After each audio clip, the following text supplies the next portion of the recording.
جی بیٹے، آج کا ہمارا ٹاپک ہے تذکیر و تانیث کا فرق۔ یہ ہمارے فرسٹ ایئر میں ایم سی کیوز کی شیپ میں 5 نمبر کا آتا ہے کویسچن بورڈ کے اندر ایم سی کیوز کی صورت میں۔ اب مذکر اور مؤنث ہم لوگوں نے چھوٹی کلاسز میں 9th کلاس تک مسلسل پڑھتے ہیں۔ ان میں رشتہ داروں کے نام ہیں جو فکس کر دیے گئے ہیں نام، وہ مذکر کے لیے الگ لفظ ہوتا ہے، مؤنث کے لیے الگ ہوتا ہے، تو وہ تو ہمیں آلریڈی یاد ہے۔ اب والد کا مؤنث والدہ ہوتی ہیں، باپ کا مؤنث ماں ہوتی ہے، تو یہ فکس کر دیے گئے ہیں جو رشتہ داروں کے اندر استعمال ہوتے ہیں نام، یا پھر دیگر جو الفاظ ہیں جو ہم 2 کلاس سے لے کے 9th کلاس تک مسلسل پڑھتے آ رہے ہیں، وہ تو ہمیں یاد ہیں۔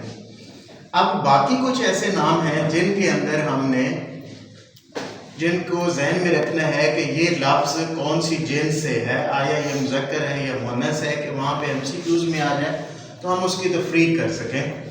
تو اس میں یہ ہم نے کوئی کل ملا کے 11 قواعد پڑھنے ہیں۔ پہلے نمبر پہ ہے جنسی تفریق کا قاعدہ۔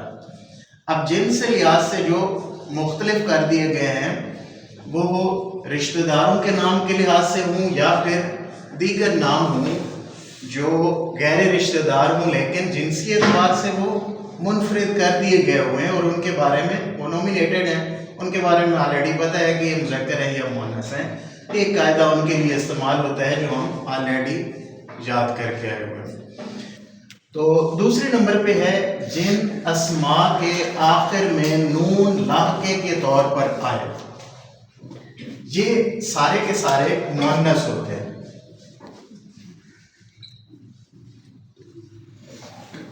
اب جن بھی ناموں کے آخر میں آپ کوئی بھی نام بن رہا ہے لیکن آخر میں آپ اس کے نون لاحقے کے طور پہ لگا دیتے ہیں تو وہ مؤنث بن جاتا ہے۔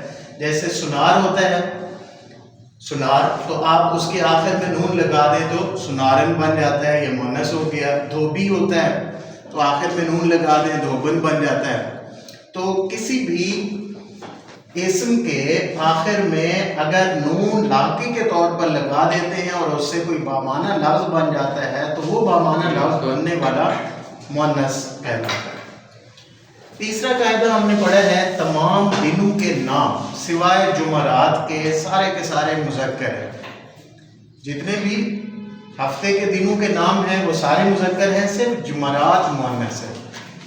چوتھا قاعدہ ہم نے پڑھا ہے تمام دریاؤں کے نام سوائے گنگا اور جمنا کے۔ گنگا اور جمنا یہ 2 دریا ہیں انڈیا کے اندر بہتے ہیں، یہ 2 دریا مؤنث کے طور پر استعمال کیے جاتے ہیں نام ان کے، باقی سارے کے سارے جتنے بھی دریا ہیں سارے کے سارے مذکر ہیں۔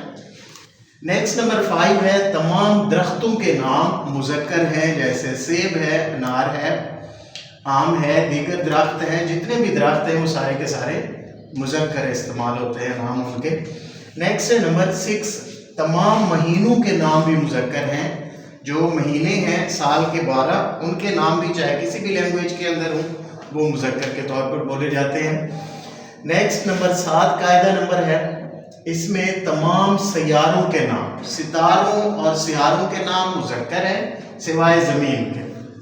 زمین ایک واحد سیارہ ہے جو مؤنث کے طور پر استعمال ہوتا ہے، یہ بھی آپ نے ذہن میں رکھنا ہے۔ کہیں بھی سینٹینس کے اندر زمین استعمال ہوگا فاعل کے طور پہ تو ہم اس کا جو حرف ہے وہ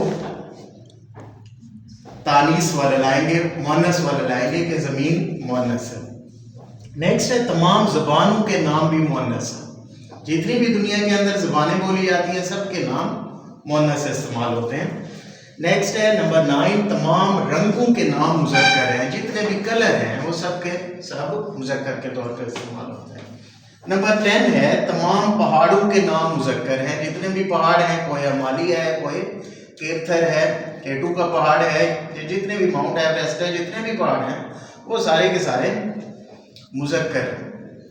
اور تمام شہروں اور ملکوں کے نام بھی مذکر ہیں سوائے دلی کے۔ انڈیا کا جو کیپٹل سٹی ہے دلی، یہ مؤنث کے طور پر بولا جاتا ہے، باقی سارے کے سارے جتنے بھی شہر ہیں اور ملکوں کے نام ہیں وہ مذکر کے طور پر استعمال ہوتے ہیں۔ تو یہ 11 قاعدے ہم نے پڑھے ہیں تذکیر و تانیث میں تفریق کے لحاظ سے، کہ ہم نے مذکر اور مؤنث میں فرق کیسے معلوم کرنا ہے۔